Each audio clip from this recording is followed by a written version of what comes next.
Voilà, et justement, quel bilan tirer des Jeux Olympiques dans la région, le parcours de la flamme, les bases arrières, les épreuves? Le comité régional olympique et sportif des Hauts-de-France se réunit ce soir pour ses vœux.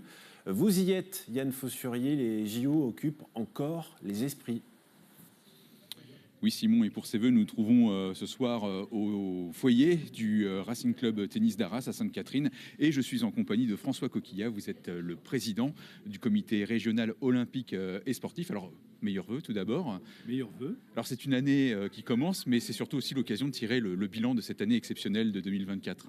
Bien évidemment, puisque à l'occasion des vœux, on a toujours une rétrospective. Et cette année, elle est tout à fait particulière.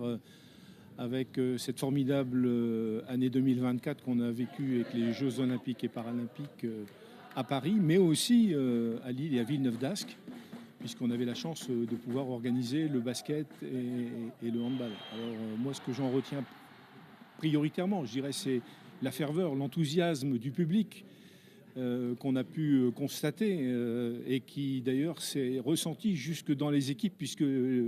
Anecdote, les Américains qui étaient venus et qui étaient un petit peu réticents au départ, au contraire, voulaient plus repartir. Ils auraient bien voulu même jouer les finales à Moroua devant plus de 25 000 spectateurs. Vraiment la fête. Voilà, moi c'est ce que je retiens en premier lieu.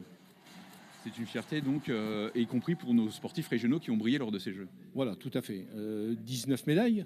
Il faut le rappeler, 65 participants, c'est un résultat très significatif, au même titre que l'ensemble des équipes de France, encore une fois, olympiques et paralympiques. Alors, est-ce qu'on mesure déjà dans la région un effet JO sur la pratique sportive? Est-ce que les clubs de la région ont connu davantage comme ça de licenciés, on va dire, à partir du mois de septembre?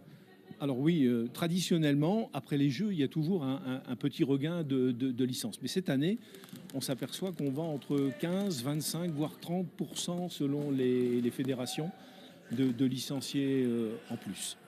C'est pas sans poser de problème parce que du coup, il faut pousser un peu les murs, il faut avoir aussi accès aux couloirs de nage. Et on voit bien qu'aujourd'hui, la problématique que l'on a en région, c'est le niveau d'équipement pour pouvoir accueillir justement l'ensemble de ces nouveaux licenciés. Très bien, bah écoutez, beaucoup de graines donc, qui vont pousser prochainement après ces JO de 2024. Donc on souhaite une bonne année à tous les sportifs pour cette nouvelle année 2025. Merci Yann, merci à Sébastien Gurac à vos côtés. Allez, direction l'Opéra après.